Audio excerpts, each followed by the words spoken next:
Hello everyone and welcome to another unit review, and today we're looking at our second white-haired guy who wields a big frickin' katana. Now, of course, this is Akstar. I don't think I need to mention that to anyone, although it's basically in the title as well as, well, you clicked on this video, you know what you're getting. Everyone at this point knows who Akstar is. He is just has become one of the most popular in-story characters for a lot of different reasons. He has, only one arm, he only has one eye, he only, I believe, also has one leg. And that makes him cool that he is just so powerful. He is a teacher, he is, just all kinds of coolness. And taking a look at his sprite, yeah, he's pretty cool. He's pretty cool, you guys.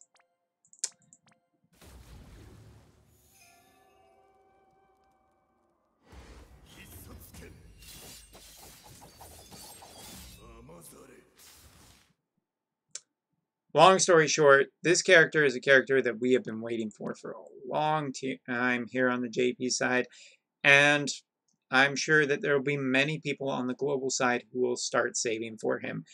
Basically, 25 days or months ago.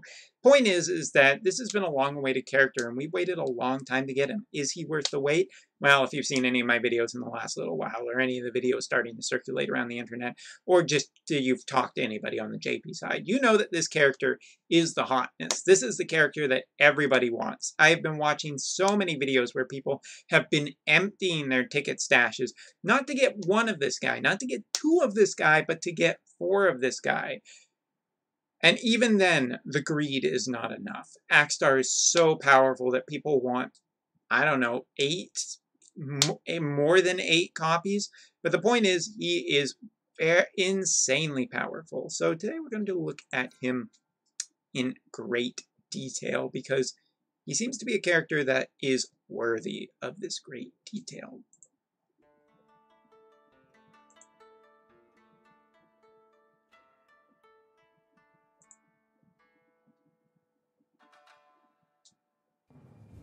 Alright, let's get into it. First of all, his Trust Mastery. Basically a new form of Martial Glove from Elfrida, so if you've been hunting for Elfrida and you get this guy, you don't need her anymore. Now, it's just a really solid accessory. 40 attack on it, 50% limit burst fill rate, and 50% true dual hand with 25% accuracy. Long story short, I think this is way more valuable than Elfrida, because Elfrida, she gives, maybe a limit burst crystal or 2 per turn, but having a 50% fill rate active constantly is way more valuable. You'll get way more out of that than you will anything else. So, yeah, this is just a solid TMR to start. Super TMR wise, this thing is the bananas and nuts, you guys. It is 180 attack, 2-handed katana. I knew they were holding this back. Sorry, Orin. Although Orin will benefit greatly from this. Sephiroth will benefit greatly from this. Any character who is katana focused will benefit from this bastard. This is an insanely powerful Super TMR. 180 attack is nice, but 50% accuracy plus a 1.05 to 1.55 times damage variance means that this thing can hit extremely hard on its own character. Especially on his own character, I should say. Now, looking at him stat-wise, before we talk about his limit burst, stat-wise, he has a pretty nice amount of HP, he has a pretty nice amount, well, his MP is a little low, it seems, compared to some of the characters that have come recently. But his attack is 206, and that's the highest base attack in the game, plus an extra 65 points. That puts his base attack on the same level as Citan. And we like Citan, so we like this too. 192 defense plus 40 extra points, and 193 spirit plus at 40 extra points. Pretty solid all around, except in magic. Long story short, I just potted the hell out of this guy, and probably good too. As some people have, well, we'll talk about it in a little bit.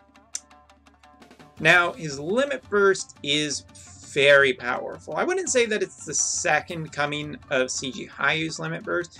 Pretty sure that CG Hayu's limit burst still stands heads and tails over this, but let's not underestimate how strong this is. 14 hits at 6 frames. Obviously, this is probably only going to chain with his own limit burst, but, you know, it's okay. It's a maxed out 1490 attack that ignores 50% defense to all enemies, so it's AoE, it's very nice, and gives you triple cast to any of Akstar's abilities for 2 turns. I'm just happy it's not 1 turn. But it also gives some big damage modifiers, some really big damage modifiers. 300% to 4 of his abilities, 500% to 1 of his abilities, and 100% to 1 of his other abilities. Long story short, has some really good things from his limit burst. Now, he doesn't have any magic, but that's okay. What we're going to be focusing on in this kit. Now, he does have a chance to petrify all enemies, so hello, Arena. Good, you know, I hope people have Arena status effect protection, because that's going to be a really annoying ability to run into. Petrify protection? I think I said that right. We'll find out later. He can heal about 1000 HP with a 3.4 times mod to 1 ally. But as I was saying, he does have another healing ability that is 45 MP, which is this one. This one restores 2000 HP and 30 MP to the rest of the party. In a tight spot, Akstar can actually act as a, you know, decent healer to everyone but himself, including MP. So I just generally like this. Now, he does have Dispel in his kit. Unfortunately, he can't double cast it, but, you know, on Finger Snap, it's good for situations where you basically need to dispel the enemy. From there, we are going to talk about his 2 elemental options. Now, his 2 elemental options, and by the way, text appear now. Appear. Thank you. Because now we're going to talk about a lot of other stuff. First of all, this was one of the things I was kind of worried about when we first heard about him. 1 element can be a little bit of a problem, especially with that super TMR, because, you know, if the enemy is just fire resistant, I guess you just can't use an element, or you have to imbue. It's a pain in the ass. But here we have 2 elemental options, both fire and ice, both 42 MP, both AoE hits, though. Generally nice, and gives their element for 5 turns. That's enough right there. That basically does enough. I mean, 5 turns of that element on his attacks means that he can really take advantage of enemies' weaknesses. But it gets even better because these attacks are 7 hits, Holy Explosion chaining. So he can Holy Explosion chain AoE, give himself an element for 5 turns. These abilities are way better than I thought they would be. He also, I should say, has a 20% chance to evade physical attacks just naturally in his kit. That makes him potentially really survivable because, yeah, a 20% chance won't happen all the time, but when it does, it's going to be really cool. Now, as also seen in the description here, basically the really cool thing about him is that he has so many chaining options. So we talked about Holy Explosion chaining, which are on quite a few of his abilities, but he also has CG Regan, which is 80 frames, 8 hits at 6 frames. And what's interesting about these is the 8 hit at 6 frames can do different things. First of all, one of them just restores 100 MP to himself per use, and the ability itself only costs 48, so, you know, you're getting basically 50 MP back per cast, and you're still doing a fair amount, even at 300% damage. Plus, this ability actually powers up other abilities by only 25%, but it still works to heal and then power up his other abilities later. Now the second one, well, this is AoE, which is pretty nice. It's the same style of chaining.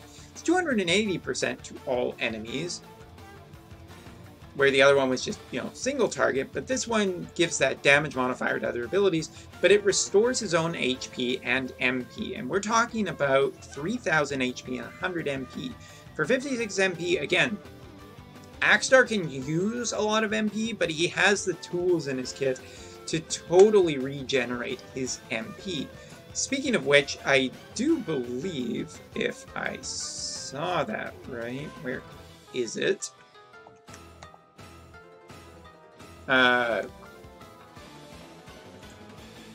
There it is. It's fine. I mean, good. I guess Chrome doesn't want to work.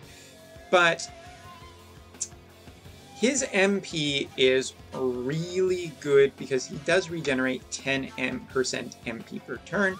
So he has a lot of ways to regenerate MP. And of course, tons of passives towards katanas. Basically, if you take a katana off this guy, he's not very good. Thankfully, there are quite a few katanas in the game. Both TMR, regular equipment, and now Super TMR level that are amazing. Yeah. So in his 7-star kit well, no, I guess we should talk about, you know, a little ability that's still pretty cool, which is his last 6-star ability. His 60, because he does have double cast of his abilities naturally in his kit. Every true dual hand character has this now. But this is a 62 MP AT frame, so the 8 hits at 6 frames, that is back damage. So 50% damage on the first couple of hits, and the final one is a 325% damage. Now, at first glance, okay, backloaded damage is nice, basically chain caps itself. But this increases damage. So if you use it 3 times, it gives 125% each time to a total of 700% total to one enemy. This ability stacks really, really nicely, and this is the one that's probably going to be one of his strongest chaining options. It's not Holy Explosion,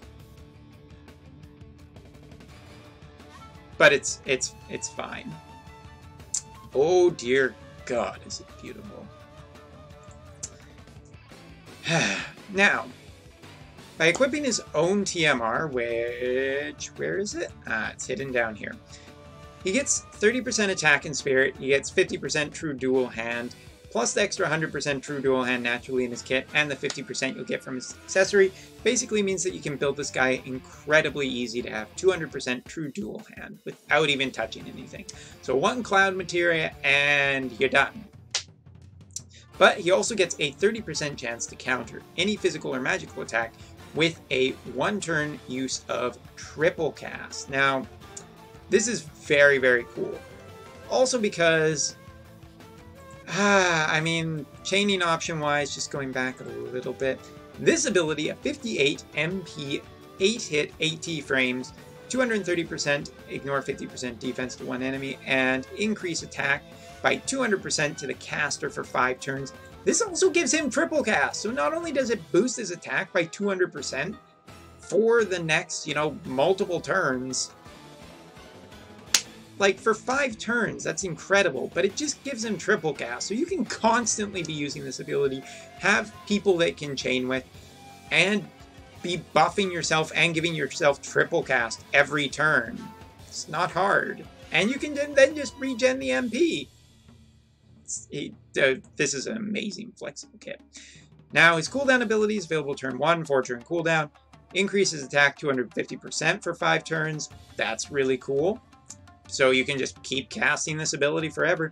Gives damage modifiers of 50% to pretty much all of his really important attacks. And learns triple cast for 4 turns. This ability is just fucking cool. Nothing else to say about it. And his other cooldown ability, this one is available turn 4 on a 3-turn cooldown. 8 hits, AT frame style. So 8 hits, 6 frames. I've said that so many times, but anyway. Does a lot of damage to the enemy. Like the final hit is a 500%, so it is back damage, which is really nice. It ignores 50% defense, and it gives 150% modifier to his abilities for 4 turns. So this is a good one to cast. And the last chaining ability that we have to talk about is this one. 72 MP Holy Explosion chaining. This is your other great Holy Explosion chaining ability. And why is it so good? Well, it's back damage, which is nice, 180% on the final hit, and it ignores 50% defense, which is really strong. But it also reduces fire and ice resistance to a single enemy by 75% for 5 turns. It is very powerful. Then it's just more passives, natural limit burst fill rate, extra, use a katana, here's a bonus. Long story short, I almost said Sephiroth. Akstar's kit is very well built, and here's my impressions part. Because he is so flexible, because all of his abilities don't just do damage, they do damage and something else, it really makes up for the fact that he just doesn't have many passives in his kit that are killers. I do realize a couple of things. Well, first of all, let me summarize it.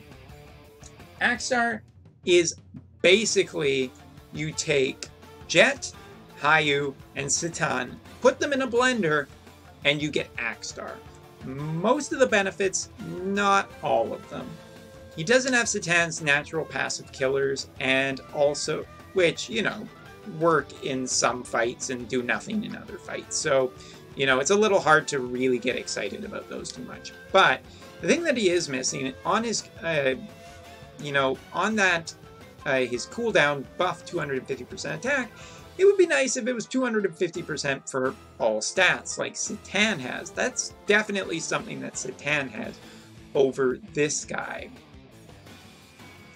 But it's a pretty minor thing, if I'm going to be totally honest. If I'm going to be totally honest about things here, it's a really tiny nitpick. If you have a good buffer on your team who's buffing for defense, that's all you really need with Akstar. Akstar can buff himself for attack, give him triple cast every turn. It's not hard. He has HP and MP healing while still dishing out a lot of damage. He has tons of true dual hand. Honestly, the reason that I really like Akstar more than anything, to summarize really quickly, well, all the details are on the screen. Double elemental options, self-healing, great chaining options, 2 elemental choices, amazing TMR, super TMR, combination of basically the best units, and an incredible amount of flexibility in his kit. If you haven't seen all the videos out there of Akstar just doing massive amounts of damage, well, I'll show you some in the next video. I'm splitting this into 2 parts because I want to do a little bit of a special showcase, because honestly, it may not go super good in recording. It's still kind of a dangerous thing to do just by recording this entire video in one go. So, long story short, Akstar is definitely the unit, but there is one other thing about Akstar that I think is better than Citan. For all the people who are like, no, Citan is still better, because, defense and spirit, I would argue one problem with Citan. Most people can't get him anymore. The people who do have Citan, congratulations, feels good for you. But for anybody who starts playing now, you're not going to have that option. You're going to have, well, who should you pick? Should you pick Jet? Should you pick CG Hayu? Should you just hear about Citan? No. Akstar. He is king of the attackers on the JP side. Congratulations. So I will see you in the next video when we will take a look at some demonstrations of his power. Till then, see you next time.